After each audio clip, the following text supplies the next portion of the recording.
Emily Speed, welcome to the show. Thank you for having me. Absolutely. Yeah, I'm going to start out with planes, trains, and automobiles. That was such a great theme for podcast shows. It was so clever, about death investigations. Where did that come from? Where did you come up with that idea? Somebody had asked me a question recently of, you know, I always get the question of what's the worst thing you've ever seen? And I Sure, kind of absolutely. I categorize it into the most traumatic, the most interesting, the most surprising. But really, when they're asking it, most of the time they're coming from the point of view of like gory and traumatic. And Yeah. the most traumatic deaths that I've seen, besides horrible homicides, car accidents, plane crashes, train accidents, they cause the most damage to the body. And I got that question recently again, and I just started thinking about it like maybe I'll just do a series about it. And that's kind of where it came from. I'm a theme girl, so I love a good theme. Yeah, I really enjoyed that, and I was thinking to myself, there isn't a lot of plane crashes anywhere, really. I mean, and I did 25 years in Milwaukee, and we've had a couple of like light plane crashes, but nothing, like commercial, except we had this was really heartbreaking. It was a transplant team with Hmm. like a donor heart going across Lake Michigan, and they were almost to shore. They were driving. I'm driving. They were flying in a some kind of like it was a smaller, but it was a jet. You know, like a G whatever. I don't know anything about that stuff, but for whatever reason, they lost power and they nosedived into the Oh, lake. And I talked to the divers. I know most of the divers on the dive team that went down and got the remains, and they're like it was like a soda can that you just like stepped on, mhm. and I'm like, oh, Awful. and it was doctors and nurses trying to Hmm. save somebody's life, and it's like, oh, Tragic. It's so tragic. very, yeah. And so I mean, like car accidents, you see that all the time, cars, Hmm. motorcycles, whatever. That's trains. Usually that was somebody trying to kill themselves or an accident. Yeah. Hmm. So bleh. Yeah, yeah. Yeah. So let's get to know you. Where did you Yeah. grow up? Where did you go to school? I grew up in Pensacola, Florida, Okay. and I went to school here. Got my undergraduate degree in biological anthropology. So I started studying just the skeletal remains Mm. and really fell in love with forensic anthropology. And that led me to learning more about death investigation. And that just opened a whole world for me of, oh, I can work with the skeletal cases and I can do all of this too. And so I got my undergraduate degree locally here, and then I ended up getting my master's degree from University of Florida, Gainesville. Okay. So you grew up in not Tallahassee, Pensacola, Mhm. went to college in Florida. You a Gator down in Gainesville? I am a Gator. Yeah. Excellent. Well, I have and my listeners are going to be like, okay, don't talk about it, Pat, but I will anyways. I love Tom Petty. I was a huge Tom Petty fan. Oh, awesome. And yeah, and he's from Gainesville. Sure is. Started out with Mud Crutch. That was his first band down in Gainesville, Florida, and they played a lot of frat and sorority parties. That's Sounds how they right. that's how they got their start. So yeah, wow, I always think of Tom Petty when I think of that. And one of my best friends, his daughter just graduated from there 2 years ago. She Awesome. Well, now I'm absolutely going to think loved of it. Tom Petty. There you go. I think they have a statue or something like that in Gainesville, and they should, darn it. So you went there. Yeah. Was there any members in your family in law enforcement or the death biz? No, I was the first one. Really? What do your folks do for a living? My dad is a retired pilot, captain. Oh, okay. Yeah, and my mom is an artist. I thought I was going to be like dad and fly Yeah. uh, commercially, and that was my plan, was to fly commercially. And then when I learned about human osteology and forensics, I kind of just followed what I became passionate about. Wow. Now, was your dad in the military? He was in the army. Okay. Was he a helicopter pilot or Sure was in the Vietnam War. Yep. wow. You know, I remember when I was a newer cop, this is back in 95, 96. Our air ambulance, was the helicopters. They called it Flight for Life. That's the name of the company. And a Hmm. lot of our pilots were Vietnam vets Yeah. because they could fly in dark, they could fly in horrible weather, they could fly in like weird circumstances and land places that most pilots wouldn't even attempt to land. Yeah. No, Dad's incredible. He flew Hueys in the Vietnam War, then he flew helicopters in the Rocky Mountains rescue, Wow. and then Yeah, see, eventually then you go to switched to that. Yeah. fixed wing. Yeah. Oh yeah, my hat is off. I mean, those just nothing short of amazing. To me, it's just that's incredible. It really is. Yeah. Wow. Yeah, that's something else. Is he still flying? No, he's retired now. Okay. Does he fly on his own? No, but we keep talking about it, doing it together. Yeah. Oh, that'd be cool. You should do it. Yeah. I have a buddy down in St. Pete, Nathan Van Coops. He's a flight instructor and a mechanic. And every time I go down there, I go a couple times a year. He Mhm. takes me up in his airplane, and he'll let me fly it. And I'm just like, oh man, this is addicting. I could totally see why people get into this. Oh yeah, we were part of a flying club together for a little while. Small Cessnas, Warriors, Right. Tomahawks, things like that. And since I had kids, it got a little bit more challenging, but we're Sure. not taking it off the table yet. Good, good. I think that, yeah, that'd be awesome. That would be awesome. So Mhm. nobody in the family was in that kind of business. You know, did you ever consider going into police work instead of the forensic stuff? I did. Yeah. I mean, I certainly had a lot of people trying to recruit me into the law enforcement side. I Yeah. worked with crime scene and detectives every single day, and even military police too. And so we're a huge military base over here, Oh yeah. several.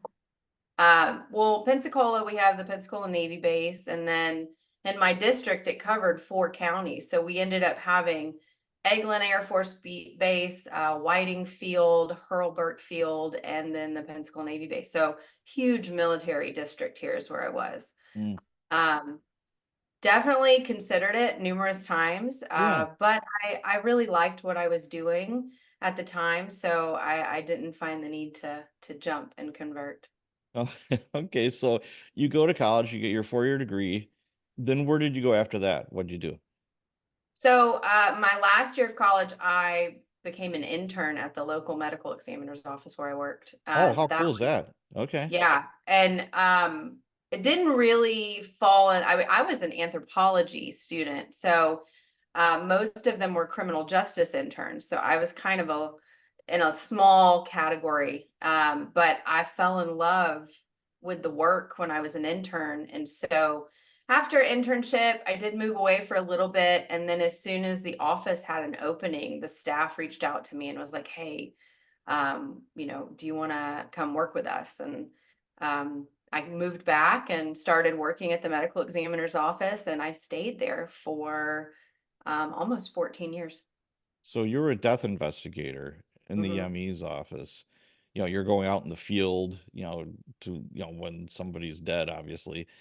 Now, what kind of training did they give you for that? It was a lot of hands-on training. So Okay. you're not, I mean, I had book training in forensic science but death investigation is one of those categories that there really isn't a degree designed for it, Right. Yes. at least yet. Maybe one day there will be, but it's one of those things where you're not going to know it unless you see it firsthand. So the training was pretty in depth because I assisted in autopsies and worked crime scenes.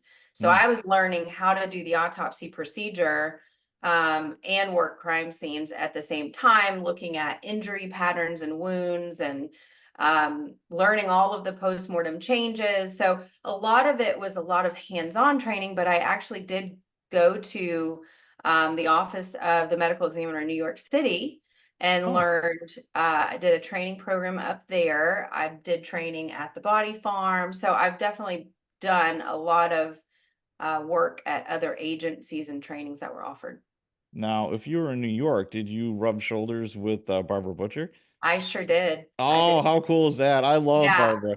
It was 2009 when I went to New York and learned from Barbara Butcher and Ed Wallace. And actually, Patricia Cornwell was in the same training class that I was doing research for one of her Scarpetta books. Wow, that's Yeah. amazing. Yeah, I absolutely love Barbara. I had her on the show. She's so fascinating. Her life story is nothing short of amazing. It really Oh, I is. loved her book. She's amazing. Yeah. Yeah, and but you know what? Same thing with her. I asked her the same question. It was pretty much all on the job training. Yeah. I mean, she was in a, I guess, previous life, a physician assistant in an Hmm. operating room. So, I mean, the medical stuff was not foreign to her. And the investigators that I worked with in Milwaukee, my all-time favorite was a nurse in the trauma room Hmm. at, like county hospital. So she's seen it all, and she did that for over 20 years. And then she transitioned over to the ME's office, and like the young people like you that were like coming on, almost all of them had a 4-year degree, but it was like in different stuff. It would be biology. It might be something whatever, but there, like you said, there's no real specific, like medical examiner, investigator, degree. No, I ended up, um, as I became a supervisor, worked with one of my coworkers to kind of design a training program Mm, to really make it very structured. yeah, So we're making sure that every new hire is taught the same thing and becoming a little bit more well-rounded, because you're right, everybody came from a different background, and some of them were criminal justice and they knew the legal side, but they right. needed to learn the medical side. And it was, the actual job title is a medical legal death investigator. And so it is half medicine and half law, but the medicine was so much harder to learn if you didn't have any previous exposure to it. It's amazing. Until I got on the job, I didn't know there were death investigators from the ME's office that came out. Mhm. Unless you watch Quincy, way Right. back when. Yeah. Yeah. An old guy wearing a sweater vest that's living on a sailboat, and he has all these like hot women around him that are like 30 years younger than him. Oh yeah, they love the medical examiner, again wearing the sweater vest that's like 60 years old. I'm like, yeah, no, give it a break there, Jack. Yeah. No, I felt like for a long time we were like the stealth ones that nobody really knew Yes. about. We just showed up the last minute and kind of, did our thing and took the body with us. But most often, this side of death investigation and just, I don't know, forensics in general, death investigators really still are kind of relatively unexposed, I think. Yes.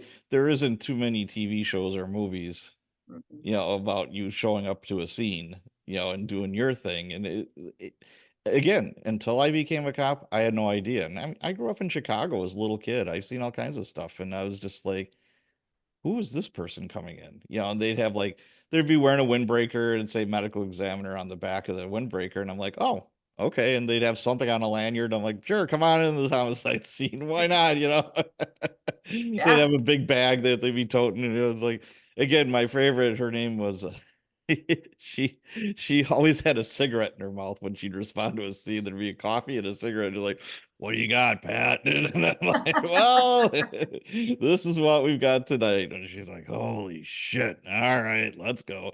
And but she was very gruff, like in season with us, but she was amazing with the families Yeah. of the victims. She had so much compassion, and she was so good at what she did. Yeah, it just, yeah, yeah, it was amazing. Her name was Jen Penn. That was I absolutely loved her. But anyways, I I love to hear it. The interaction with the family is such a huge part of the job that I don't think anybody realizes when they sign up for this. But the oh yeah, family interaction, we're the ones, at least in the area that I worked, that typically told the family, What's the cause and manner of death? This is what the next step is. Let me help you through, making the funeral arrangements, getting a death certificate, and just explaining the process and trying to not be so stone cold about it because, you're really the last one to talk to the family about this. Yes, and, that brings me back to there was a gal that was newer. I only seen her a couple of times on scenes, and you could tell she was new because everything she had looked brand new.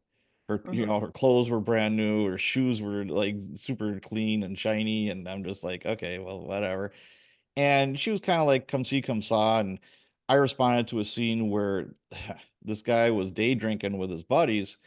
Yeah, he was probably in his early 60s, and he thought it'd be a great idea to hop on his buddy's Harley and take it for a spin. He hadn't driven a motorcycle since he was 15, and he Yikes. was 10 sheets to the wind. He was drunk off his ass. I mean, it's not cool, drinking and driving in a car.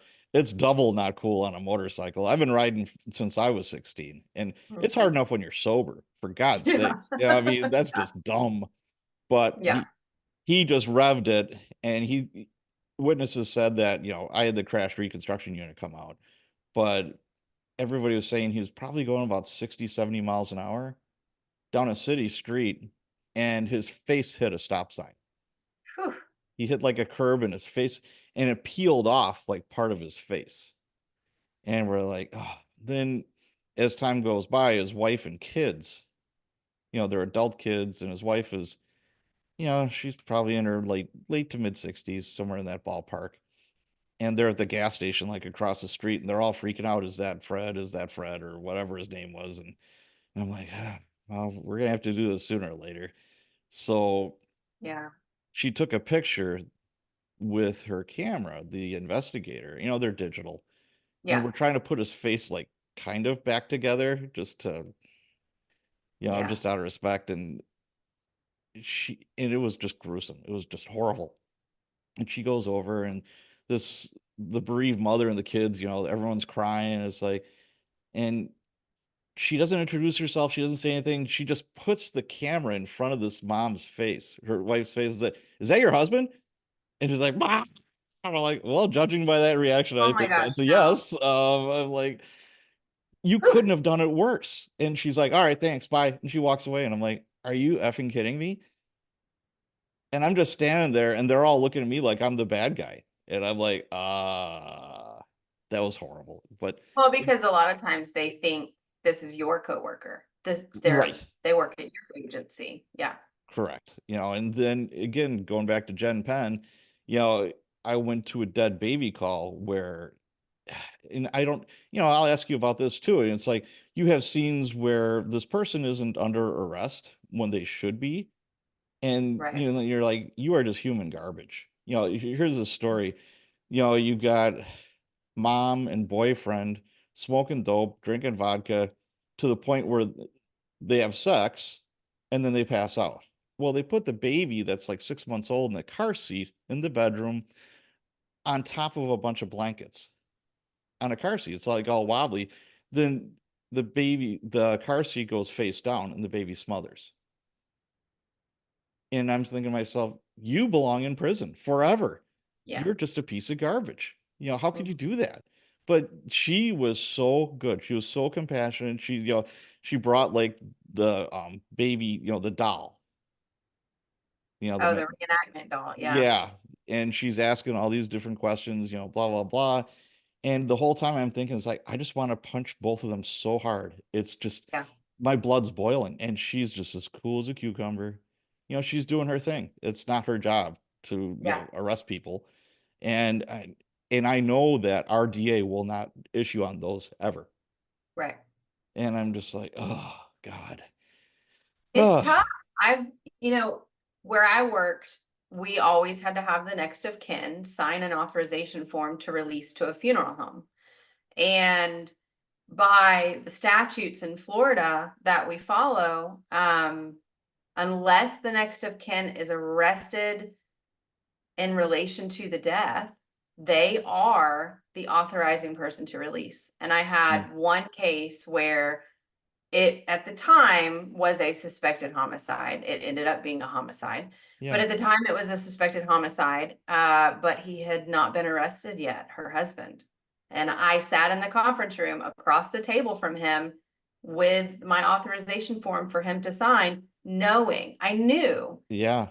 all had already suspected, but we had to go through the autopsy. And I mean, there was just so much that we had to do before it was the official cause of manner of death that gave them enough to bring charges. But sitting across the table from somebody that killed my decedent, yeah, it irked me, but I had to sit there and do exactly what I'm supposed to do and How'd you not keep your bring cool? my own emotions into it, huh? How do you do that? How do you keep your cool like that? I became really good at compartmentalizing, Okay. uh, almost to a fault, Yeah. to Yeah, to my absolutely. detriment, right? Yes, we're guilty of that. That's for sure. Yeah, it over the years I had to kind of do that where I really tried to look at it like this is my job, this is, the procedures that I have to follow. If I get my emotions involved, then I literally am not going to be able to sleep at night or function in my own personal life. So Yeah. it really was just going in with the thought of, okay, what do I have to do? How quickly can I get this done to move on? Wow. You know what? I want to back up just a little bit. I just thought of something. You got the job at the ME's office. What do your parents think? Yeah, it's like, okay, what happened to Emily? Um, of course, very proud that Sure. I found something that I was very passionate about and I went for it. They were excited for me, but also kind of scared for me a little bit. Okay. Not necessarily understanding how it would affect me, I think. My mom especially was concerned with like how's she going to handle seeing this all the time? And then after I had done it for over a decade, she kind of stopped worrying about it. But Yeah. very excited and proud, but also like, I don't necessarily want to hear about it. Yeah. Yeah, you're having dinner and you're talking about the autopsy you just Right. came from, that's Yeah. Yeah. yeah. So, you were around a bunch of dead bodies. Did you Hmm. ever feel like or see anything out of the ordinary, like ghosts or spirits? I know it's kind of an odd question, but I Yeah. gotta ask. Yeah. Not ghosts or spirits. There were some unusual things that would happen in the morgue. Okay. worked in I worked in the basement of a hospital and it was the largest morgue in our area. And a lot of times, we were such a small agency and short staffed quite often. And as a supervisor, I kind of had to pick up the slack. So there were some times where I was in there late at night cleaning up or setting up or Mhm. came in on a Saturday to work on something. And I was there by myself. And there was one morning we were starting autopsies early because we had like 10 of them to knock out. So I got Ooh, there that's a lot. yeah, and we tried to knock them all out in one day. Just, yeah, no Ooh, breaks. uh, And I got in there really early to start setting up the morgue at like 7. And I was there by myself and I walked into the morgue and it's this huge open room. There's like mhm. 3 autopsy stations. We have a big walk-in cooler. And I walked in and there's one sink way across the room that we never used. It's not an autopsy station. It's just like an extra wash station with a disposal and the water was running and the disposal was going. And that Hmm. happened all the time, where Really? it would be early in the morning or, not normal office hours where I would come in and the water would be running from like multiple sinks and the disposals are going. And I would call maintenance and I would say, are you guys doing some routine work in the morgue or any maintenance down here? And they're like, Yeah. what are you talking about? No, we're not. Oh. And it would just be one of those things where, or I would have, because I was a skeletal specialist, I had a side room that was my bone lab where I would do all of my inventory of skeletal remains and the maceration process. And I would be over there in the side and I would hear something come from the main room, but I knew I was alone. Never really knew what the noise was, but I never like witnessed anything firsthand besides like the water running and the Yeah. disposal, That's enough to spooky kind of enough. irk you a little bit. Yeah, I mean, I hated going to the morgue. We have Yeah. our own morgue. It wasn't connected to a hospital, Oh, it- wow. Okay. and we also did autopsies for surrounding counties.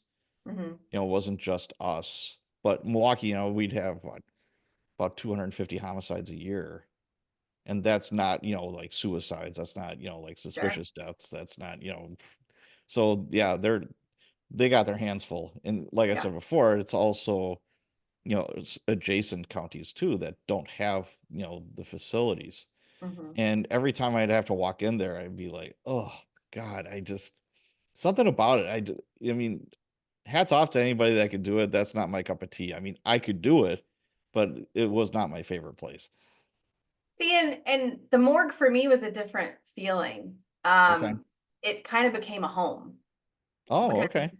we had like our offices, and then there was like just this little hallway, and then the morgue. So it was Mm, like kind of part of our office. And then I yeah. had my bone lab, which was like my second space, was in the morgue. And I had talked to um, I was the investigative supervisor, and I had a morgue supervisor that she became one of my best friends. We worked together for the whole Mm. duration of our career.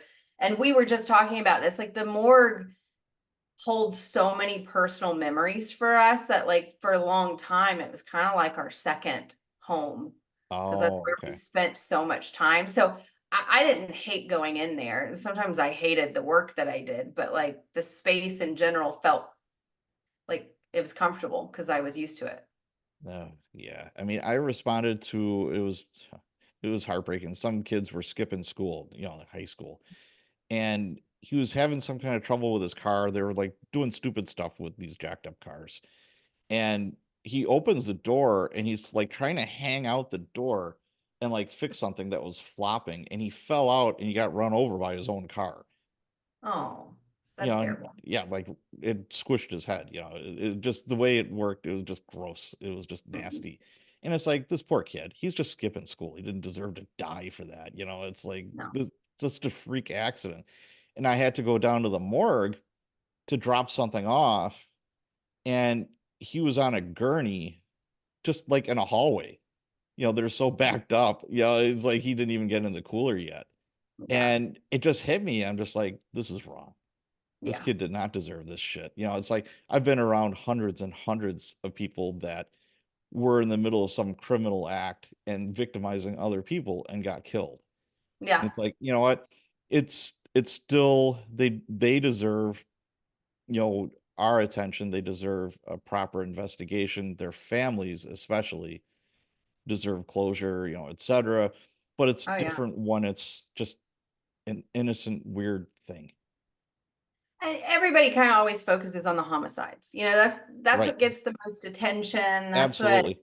all the true crime world is usually surrounded by. Yep. But honestly, the majority of my time was like spending investigating suicides and accidents and deaths where it may have ended up being natural, but they didn't know. And it really is tragic like that, where sometimes it's just unfortunate accidents or things that happen, or like even a congenital defect in a child that they didn't know existed. I mean, those are the ones where they're just so incredibly heartbreaking over a homicide where it's a known drug dealer, or it's Right.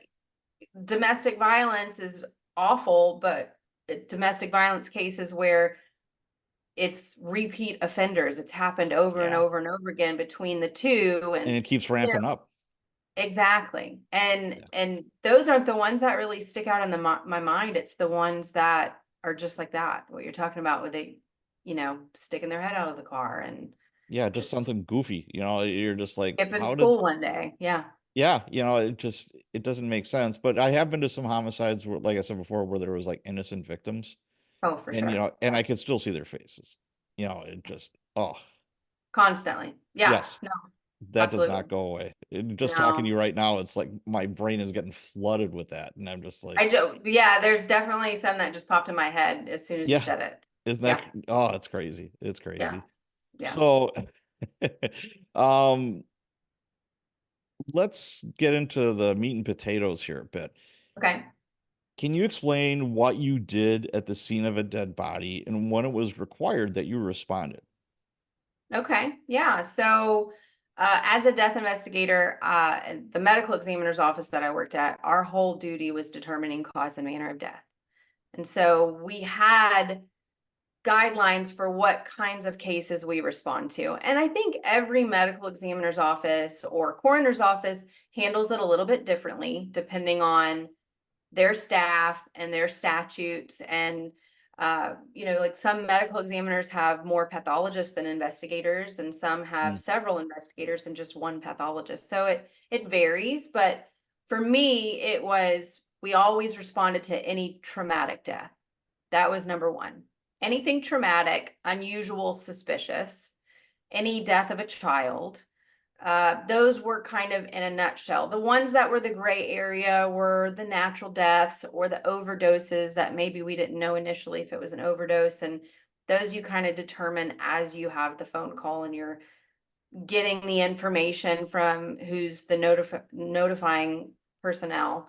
But once we get to the scene, my job is to essentially be the eyes and the ears for the medical examiner. I'm there to do an initial exam of the body, document with photographs. I'm writing a report, but I'm looking for specific things that give me an idea of, what their medical history is, what kind of case this is, so I can help determine, does this need an autopsy? And if so, does it need a partial or a full autopsy? mm. What kind of do we need x-rays? Do we need toxicology? It really is determining how the case is going to be handled so the medical examiner or the forensic pathologist can determine the cause and manner of death with all of the information in front of them. So I kind of handle everything from the point that we get the death call to the point of the autopsy, and then still filled in to the point where the body was released to the funeral home. So, let's just give an example. Say it's a homicide. Okay. Somebody shot a couple of times and, they Mhm. give you a call. Now, where I work, the ME didn't want to go out there until we were almost done with the investigation, doing our stuff. They didn't want to sit around while we're taking, 500 pictures, and interviewing witnesses and all that kind of stuff. They kind of the timing was it's like, okay, it's like obviously you call us, but give us a call when you're kind of not wrapping things up, but kind of getting close to that. Was that pretty close to what you did? Oh yeah, absolutely. Because the way that we handled it was the body is not to be moved until we get there. So if crime scene or law enforcement detectives need certain information that requires the body to be manipulated or Hmm. moved, then they'll call me so I come early and kind of do everything alongside them.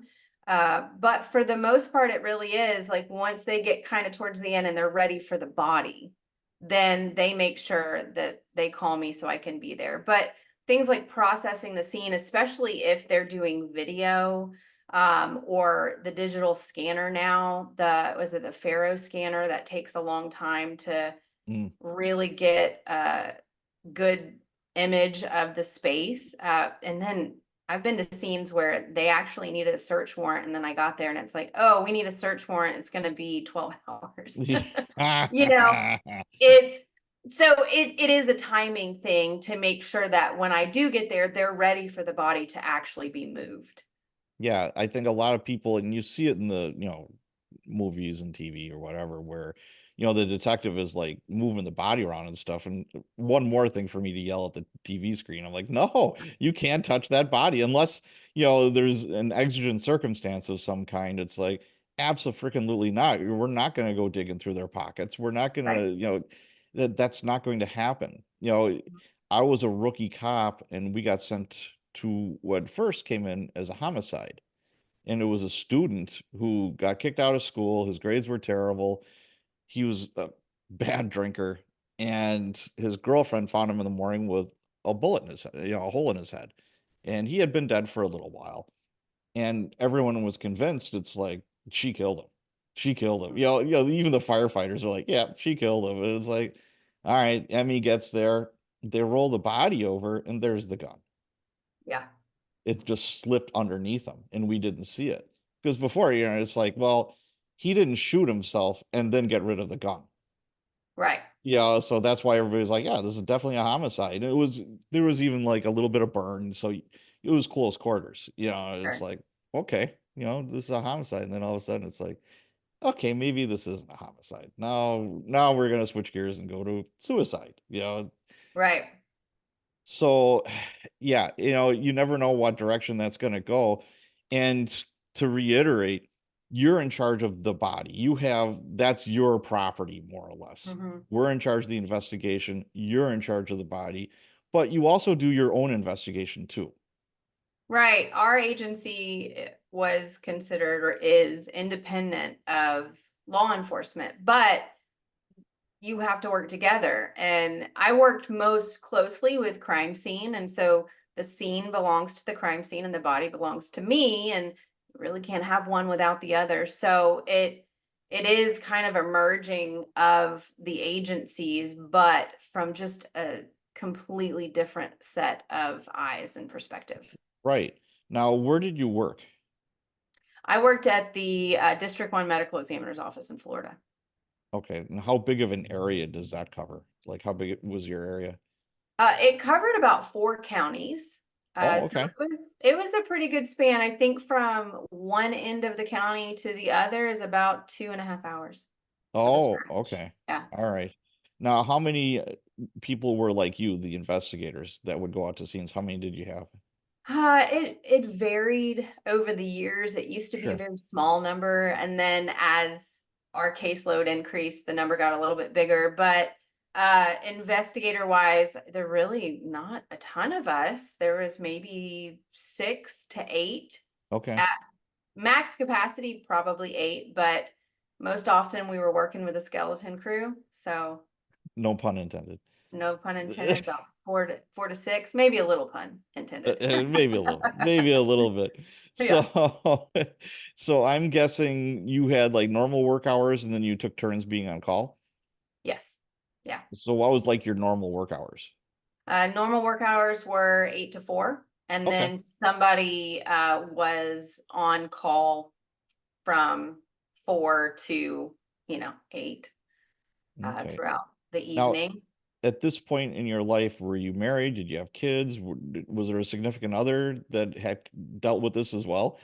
Yes, yes. I met my husband the first year I got the job, Okay. and we dated for a while. We got married about 5 years into my career, and Okay. then we didn't start having children until 9 years into my career. Now, was he in like law enforcement or anything related to this? Not at all. No. He he is he's an environmental scientist. So Oh, wow. definitely science, but Right. environmental, outdoors, nothing related to what I was doing. Wow. Yeah, that would be interesting dinner time conversation, that's for sure. Did he ever like go to the morgue? Oftentimes, like, I don't really want to hear about that when I'm eating my meal. Thank you. Now, did he ever go to the morgue with you? Did you ever like bring your husband to work day or anything like that? Yes, and I think it was only about one time and he didn't want to go back. Did he see an autopsy? No, he never wanted to see an autopsy. Okay. I asked him, of course, Yeah. if he wanted to, see me work one day, but no, I mean, he came to the morgue with me probably a couple times, or at least to the office when I needed to do something and it was going to be quick, or I had to release a body and it was over Okay. the weekend, and I lived really close to the morgue, so it wasn't a big deal to go and release to a funeral home. Um, but I remember the case that I had, and it was a floater that he had been in the water, and I had such a difficult time getting his clothing off because he was so bloated. Oh, yeah. um, that I remember it was slinging sand, and he was decomposed, so his hair was like sloughing Oh, off. And so the morgue, I mean, we tried to clean the morgue to the best of our ability, but when you have like 7, 8, 9 autopsies, and yeah. you just want to get out of there, you do the best that you can and know that we're going to do a deep clean eventually. Eh, But It was literally the next day after that case, and you can kind of still smell the decomp in the Mm. air, Oh and yeah. there was Ugh. still sand around, and it was kind of gross. And he was fine, never going back after that. Yeah, the smell of a decomposed body is one thing, but when they've been in the water, I've only had it like once, and Mm, they brought them up onto shore, and I'm just like, oh, I'm yeah. not even like super close to you, dude, and that is something you never forget. It's a whole nother level. And I'm Yeah. in a coastal area, so we had bodies in water Oh, pretty, at least summertime, you at least have a oh, handful. Yeah. it's so nasty. Yeah, we would have jumpers off the bridge. There was two main bridges in Milwaukee, and one Hmm. of them was over the water treatment facility. So either you're jumping in the water or you're jumping on cement. Yeah. Yeah, and it's like, oops, I missed. So, whenever there was a call for an abandoned car with the door open on top of the bridge with no driver, we're like, I think we know where he might be. Yeah. Yeah, unfortunately. So Dive you, team, call the dive team. yeah. Yeah. So what equipment did you bring with you? You're going out to a scene, say you're going to a homicide. I always saw them, they had like a big black like shoulder bag full of stuff. Yeah. What equipment would you bring? Yeah. That I used to call that the jump bag. And Okay. when I was early in my career, I hauled that big thing everywhere. And it was this huge 5'11" tactical bag. And shoe covers, gloves, paper bags for usually for medications. We collected medications, but crime scene would collect other items of evidence like weapons, Sure. but paper bags for medications, paper bags to put over the hands if we wanted to preserve any trace evidence, Hmm. like a sterile white sheet, uh, specimen cups for any kind of maggots or pupae that we wanted to collect. So a little entomology kit.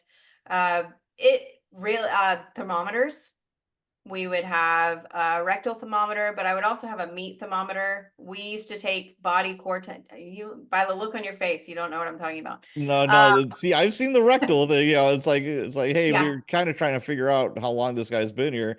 yes. And Jenny would pull us like, well, I could give you an idea. So, but it's like roll them over. I'm like, oh, I know Yeah. where we're going. Well, we use the baby rectal thermometers for children. Okay. But for adults, we actually had like a meat thermometer with that point at the end, and we Oh, would stick it. Oh, yeah, you just wait. We would stick it directly into the body, into the liver. The liver was the best place to get the body core temperature. At least okay. that's how I was trained, and that's how I trained everybody else. And so you don't want to do it in somebody that is shot multiple times or stabbed multiple times because Right. you don't want to confuse your puncture wound with an actual Correct. injury. But yeah, we took body core temperatures with a meat thermometer. So I had alcohol swabs that I would clean it with, and red biohazardous bags that if somebody shot themselves in the head and you have multiple fragments of skull or brain matter that you need to collect, that biohazard bags would be good for that. So Sure. the bag was huge. I mean, my most important piece of equipment is my camera and my clipboard with my notes. So Yep. Those two. as I Yeah. got older and a little bit more experienced, I would leave that huge bag in the truck and only bring in what I needed in like a small camera bag. I remember one of the first times I saw an investigator doing their thing, she had a needle and she was taking fluid from the tear duct. Yeah, the And at vitreous first I'm fluid. like, what kind of ghoul are you? What are you doing? I'm like, what is this all Yeah. about? So can you explain why they would be doing that? Sure. There are some agencies that do specimen retrieval on scene. They draw specimens for toxicology.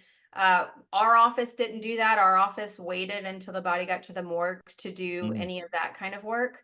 But the fluid in the eye is great for testing for drugs. It's also great for somebody that might be diabetic and you need to test the sugar levels if you're concerned for a natural event.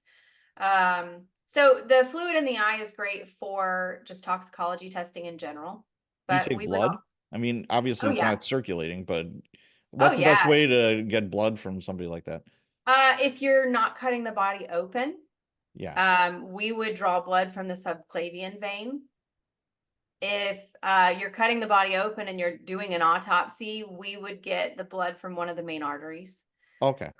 Yeah, but it depends on the type of exam that you're doing. So if you're just doing like an observation of the body and you're not actually cutting them open and doing an invasive procedure, you can still draw specimens for toxicology. I would draw the vitreous fluid from the eye, I would get blood from the subclavian vein, and I would draw urine on those cases where we didn't cut them open, just Oh. with a really long syringe needle. Oh, God, good Yeah. thing they're dead and not feeling that. Oh, God. Yeah, no, I would never practice on the living because I was not gentle. Yeah. Okay. And it's funny you say that, like the investigators, that would come that had experience that had been in there for a while. Yeah, they'd have a bag with them, but most of the time it was their camera, gloves, Yeah. and a steno pad. Yeah. Yeah, they're taking notes on everything, and yeah, it just yeah. So, do you remember your first death call that you went to solo? Like you're the big cheese, you're it. I do.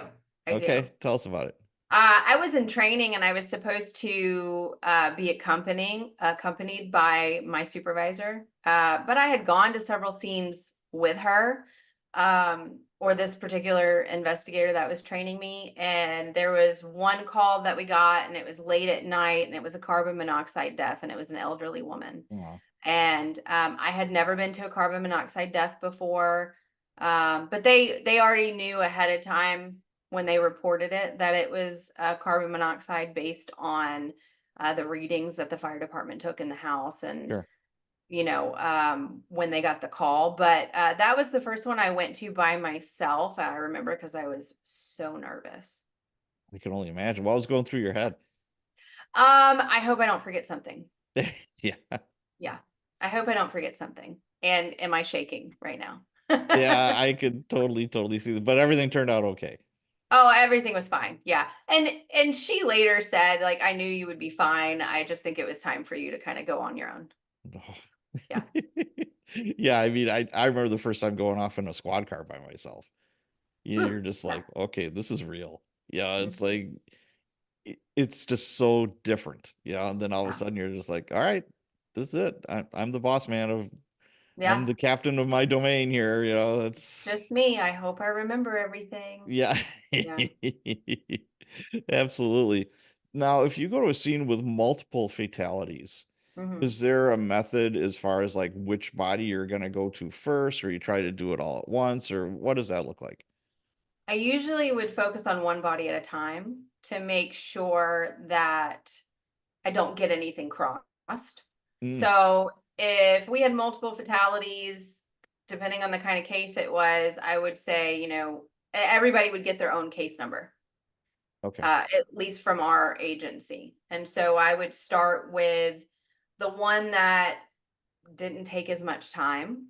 Mm, So kind of the lowest hanging fruit, if you okay. had and I've had several. If you've had multiple gunshot wounds, like a home invasion, Yeah. I would start with the person that wasn't shot as many times Mm, and focus on them. Or if the bodies are difficult to get to, I would start with the body that was the easiest to access. That way, my removal team that would come in and retrieve the body could take that one first. So then you're clearing a path for the other one. So it really wow. depends on what their injuries are, how easy or difficult it is to access them, um, just depending on the kind of case we're dealing with. Gotcha. So, how did you deal with all this death? I mean, it's an unnatural thing for a human being to be exposed to all this. Yeah. We were never taught coping mechanisms when Yeah, I we weren't started. either. Oh, hell no. No, no. Um, we were never taught coping mechanisms, and I was exposed to a lot of really unhealthy coping mechanisms early on. Like I had friends that developed drug problems or really horrible eating habits or, some other frowned upon things. But for me, I got really heavy into running and exercise. Oh, okay. And so I would use that as my coping mechanism almost overboard. So I started signing up for endurance races. I would run marathons. And Okay. honestly trying to outrun it a little bit, and Oh, okay. that was my stress relief. That was how I kind of managed it. If I had a really hard day, I would go for a run at the end of the day. Um, but eventually it caught up to me, I think. And as I've gotten older, I've learned a little bit better about how to manage stress and trauma, whether the trauma is directly mine or not. But I got really heavy into exercise. I kind of, when I started interviewing new hires, I would always ask them, how do you deal with stress? What is an outlet for you? It really was like kind of how to find your own outlet that gives you a little bit of peace. And that's how I found exercise. It Yeah, probably that was, there's always like the weekend drinking, but right. luckily it switched to exercise after a little while. As long as it's not the everyday drinking to Yeah, excess, because right. we can all close our eyes and know that guy or that gal Hmm. that, you need more than one person I knew. It's like I have to have a 6 pack to a 12 pack to fall asleep Oh, because of well, everything that and happened there that night. were so many days where it would be like, hey, you guys want to hit up happy hour after this? Sure. Yeah. Why wouldn't you? Yeah, we Yeah. would have choir practice, especially if it was like a crazy night. It's like Mhm. I worked nights for 17 years and, it's 8, 9 o'clock in the morning and you're tying one on. Yeah, oh, yeah. People look at you kind of differently and it's like, no, this is my nighttime. This is, Yeah, and we just went through X, Y, and Z. So guess what? yeah, But I can think of worst ways to deal with everything than exercise. So yeah, good on yeah, you. I mean, yeah. that's a good thing. So, was there ever a call that was so disturbing that you wanted to quit? Like you're just like, okay, I'm done. This is bullshit. I can't do this anymore. Yeah. Okay, Several. There were several. can you tell us Um, one of them? yeah, sure. There was it was a child abuse case that was Ugh, the worst I had ever seen. And I had just suffered my own miscarriage. And it was really right after that. And I didn't tell anybody that I worked with that I was pregnant or that I had a miscarriage. It was an early miscarriage, so yeah, it wasn't like anybody could see. Um, but it was like I was dealing with my own personal grief, and yes, then to see the worst child abuse case I've ever, I mean, I've seen some pretty horrible cases. This one just, I don't know if it was like the time in my life or just the case itself. I mean, the kid was had boiling water poured on him ugh, to the point where he suffered just the worst burns all over his body, developed sepsis. I mean, it was just horrible. And I ended up having to assist in that autopsy after, within the same week of my miscarriage. And that one ugh. just was like, how can I keep doing this? Yeah. So what was the outcome? How did how did you deal with it? I went running. Okay, I went running. No, I mean, it was that one stuck with me for a really, really long time. That was probably a pretty low time in my career. I've had several of those where it was just really challenging to keep showing up. sure. Um, and I don't know. I honestly, I don't know how I did it sometimes. I really don't. Boy, oh boy. Yeah. So, was there a call that made you, let's go to the opposite side here. Was there Okay. ever a call that made you feel like what you did and what you went through made it all worthwhile? You made a difference Oh, in yeah. somebody's life. Can you kind of Yeah. tell us about something like that? Sure. There were several, and more of them involved like helping the family Sure, after the fact. absolutely. I Yes, mean, we could come up with a cause and manner of death, but it's really how that affects the family. Um, is it really is a thankless job where most often you don't really get any kind of praise or any, I don't know, work product. right. I don't really have at the end of the day, like, this is what I spent all my time doing. Instead, all of the deaths that I just worked on got replaced with new ones. And it was really the interactions with the family that I feel like felt like the most rewarding. Whether it was helping somebody get a death certificate or writing a letter to the life insurance policy to help them because they were about to lose their house Mm. because they couldn't pay the mortgage. Yeah.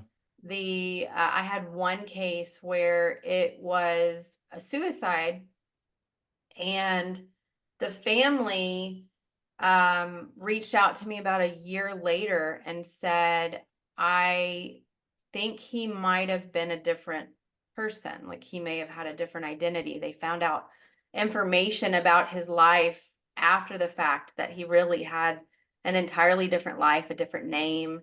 And his ex-wife called me.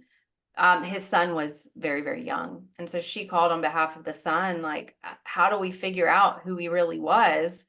And it took getting his fingerprints and finding the identity of the person that they found out he was and getting the fingerprints compared and learning this whole new life and uncovering kind of, Wow. I don't know. It just was one of those cases that happened, and I have an episode about it on my podcast. It's called The Ex-Husband, Mm. and it really was such an unusual case, but I really felt like I helped the family kind of understand so much more about who he was Okay. and the problems that he had in his life that they never really were able to grasp. But when they learned about his history, it kind of was it shed a lot of light. Cool. Yeah. So, I mean, I was going to ask you, how do you avoid burnout? Because it's inevitable with a job like that. Yeah. I don't think you can avoid burnout. I think it's really up to the agency you work for to help the employees. I think that that's something that I know there's a lot of agencies that are getting a lot better with offering mental health support and recognizing burnout or trying to prevent it. Where I worked, it it was unavoidable. And I think part of it was because we just didn't have a lot of staff. Um, so avoiding burnout, really the main one for me is speak up if you're having a problem. We Yeah. had this mindset of you can either do the job or you can't. And Sure. if you're starting to be affected by this, there's something wrong with you. And that was kind of the mentality. And so when I really started to feel overly stressed out or affected by the cases, I didn't really recognize it as burnout. I recognize it as I'm a failure. And I Mm. think that it's changing the entire mentality in this field of no, burnout happens. We need to have healthy coping mechanisms for how to manage with what you see every single day. Yep. But getting the proper support, getting proper rest, and taking time off, taking personal days when you really need them. Yeah, I think that directly mirrors law enforcement. When I Yeah, was new or newer, it's like suck it up, buttercup. It's like 100%. just keep going. And it took unfortunately, a bunch of suicides to Mhm. kind of open up some eyeballs. And we got Chaplin, who was just a complete rock star because he was a police officer at one point in time in Milwaukee. Oh, that's awesome. And we have two police psychologists, and they're completely separate, so you don't have to worry about them blabbing anything to IED, or there's always that, are you going to tell my captain, kind of stuff. No, this is confidential. We're here for you. Yeah, And we never had that when I was coming up. we didn't either. No, coping mechanism was choir practice. You went to the bar Yeah, and you boozed it up and made bad decisions. That was pretty much that's what you did. Or you yeah. just suck it up. But what kind of opened my eyes, there was a book called Weekends at Bellevue. It's a Mhm. fantastic book. And what it's about is the doctor who was in charge of the psych ward at Bellevue would go into work on Friday afternoon, and she wouldn't leave till Monday morning. Whew. So, I mean, all the crazy stuff that was going on there. And she eventually wound up in therapy herself. Her like mentor is like, you're gonna need to see somebody. You need to Yeah. see a therapist. And she said, no, I don't. I'm tough. I'm this, I'm that, blah, blah, blah. And she almost had a nervous breakdown. I mean, she just Mhm. went into a pile of goo. And, Yeah. because she had her own practice that she had during the week, and she was married, she had a couple of kids, trying to juggle all this, and just it just came down on her like a hammer. And I recognize that feeling. Yeah. yeah, and you're Mhm. just like, okay, that's wow. So if I was new and I wanted to be an investigator for the ME's office, how would I prepare for that? Um, Looking back, what do you think you could have done maybe, or advice that you give to somebody else? yeah, I think recognizing that you're gonna have challenges, you need to have healthy outlets and coping mechanisms and the ability to decompress.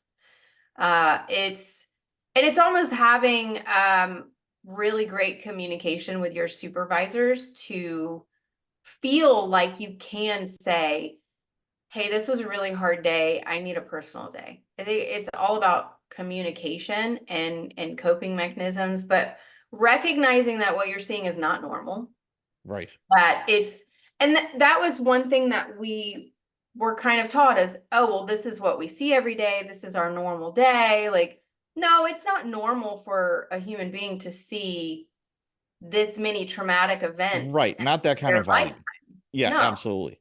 No. And going into it knowing that this isn't normal, and in my opinion, I think that this kind of career has an expiration date unless you have the ability to maybe move up in rank and not be the one with the boots on the ground and going to the Yeah. scenes or doing the autopsy. It's okay, you did your time here and now you get to move up in administration, but you're still working in forensics or you're still working in law enforcement. But the actual field work like this, in my opinion, it has an expiration date because I just don't think that it's healthy for or even sustainable to continue with that kind of exposure. I agree. I totally Yeah. agree. So your career came to an end. How did that end? I have two kids. I have a 7-year-old and a 4-year-old, and Oh, yeah, that's a handful. yeah, both boys. Oh boy. And I had my second in COVID, and I went back to work a lot earlier after he was born than my first because there was a need Sure. for me to go back into the field. And it something changed with me where I realized if I wanted to be the best mom I can be and I wanted to be the best wife I could be, that something had to give. It wasn't a sustainable way of living for me to go on call and still have an infant. I mean, he was 4 months old, Oh yeah. still nursing him, Oh and sure. I went back in the call rotation, and I'm leaving the house at 2 in the morning to go to a homicide. And it's like I'm feeding the baby before I leave. I'm letting my husband Yeah. know I got to go to a scene. Sure. I'm coming back. I feed him when I come back, but then I'm not getting any sleep. One, because I have a baby, but then Right. two, because I'm going to crime scenes. And I just realized that, I mean, you can be anything, but just maybe not everything at the same time. Right. And I had to learn to make a choice. And it was kind of put in front of me of, we really need you to be on call and we really need this to continue. And I just felt a breaking point. Like I can't keep doing this and be present with my own family. And at this point, I was already past the mark of 12 plus years working in the field. Sure. So yeah, I just essentially realized that if I wanted to be the best mom and wife that I could be, that I can't be the best investigator too. Right. And and as far as the on-call stuff goes too, you don't want to be that person that's like, no, I can't do it this week. No, yeah, and then Yeah. it's like, then your compatriots have to do more work because of you. Oh yeah. No, it felt unfair to be Right. the one married with kids where everybody else that was on call was young without kids and had a lot more flexibility. That's unfair to put more work on them just because I couldn't do more. Correct. Yeah. Absolutely. Yeah. So you said goodbye to that. I did.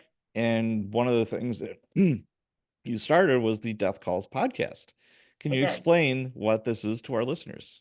Sure. So I came up with the idea of doing death calls because over the years I had been asked so many questions about my career and the things that I saw that I just realized that there's so many misconceptions out there about this side of it.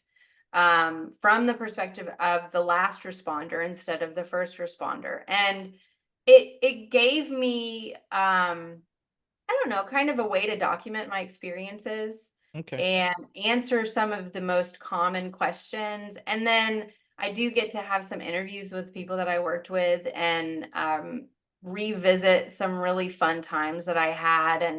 And so I started the podcast on Apple and Spotify, and it's now on Amazon Music. And I love it. It's been very therapeutic to kind of talk about all this work that I did.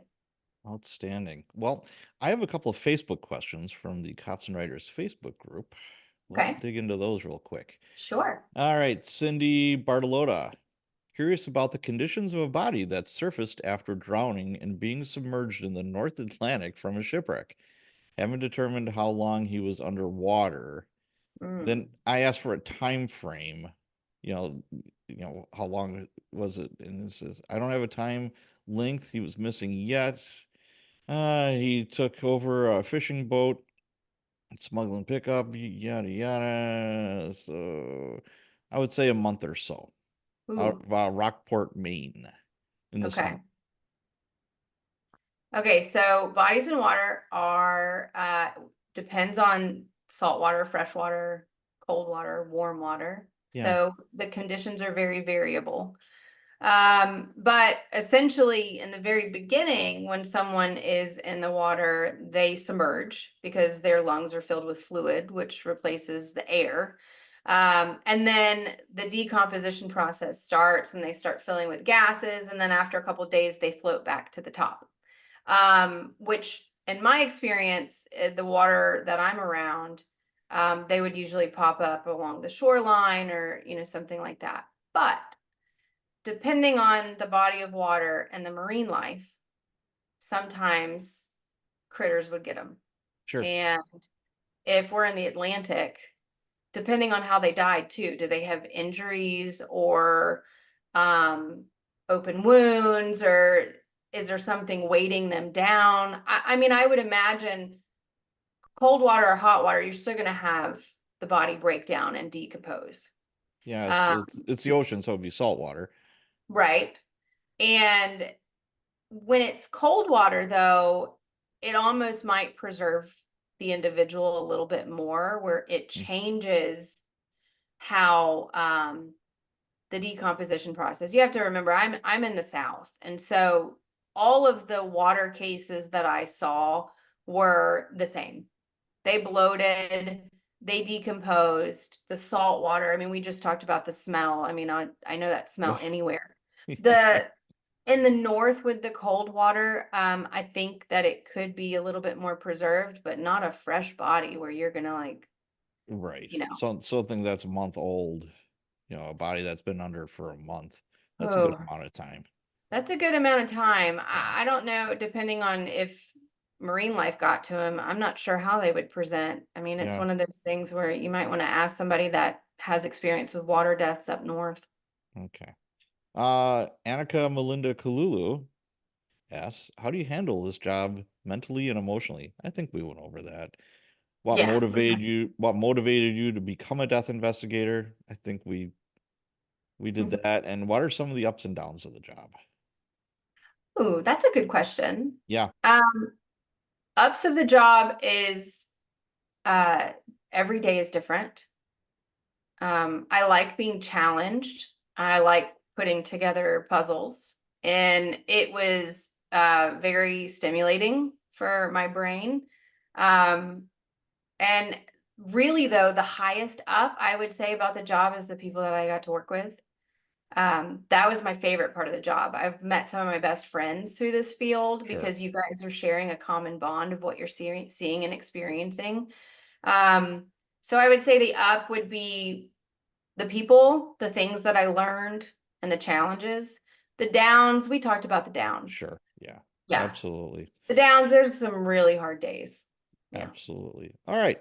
So, what's next? I'm waiting for your book to come out. Yes, I've started it. I've Okay. started it. Do we have Yep. a title of the book? No, not yet. Okay. Not I yet. was thinking like Ninja Death Investigator, I am Stealth open for Investigator. suggestions. Yes. Medical Examiner Ninja. Because like you said, I didn't realize you even existed, Yeah. until I got on the job and I actually saw you working. That was, and I would venture to guess there's a lot of people out there that have absolutely no clue that you're even there. No. We kind of liked being a little underground, I think. I did. Anyway. Yeah, there's Yeah. out of sight, out of mind. Nothing wrong with that. Yeah. Yeah. All right. Well, you have to give yourself a hard time frame for Yeah. the book. Otherwise, it's just going to kind of lament out into nowhere. You have to Yeah. start giving yourself some goals. Start out easy. Start out with, like, you know what? I'm going to write 200 words a day. I like that. It's That's good. that's very attainable. Mm-hmm. And in 1 year, you're going to have a book Yeah, you're right. instead I've of just, started it and I've stopped and I've gone back and I've stopped, but I have about 5 chapters written, so I'll pick that okay, back up. Yeah. there you go. There you go. All right. Anything else we should know about? Ooh, the season 3 of the podcast will be coming out soon. I'm working on all of the new content and material right now, so keep a lookout for it on Apple, Spotify, Amazon Music, and Instagram. Okay. Now, are you on YouTube? Do you have a YouTube channel also? I started a YouTube channel, but that one's part of season 3 and getting the content recorded. Yeah. Okay. Outstanding. So Yeah. where can people go to learn more about you and your podcast and all of your work? Really, Instagram is the best place right now, at Death Calls Podcast. And that's my main hub at the moment. All right. Do you have a website? In progress. Okay, in Yeah, progress. All right. in progress. Okay, then I'll put the link for your Instagram in my show notes. Okay, great. I Thank will, you. and then they can find you from there. Okay, All awesome. right. Well, thank you so much, Emily. This has been a lot of fun talking about death. It has. Thank you for having me. All right.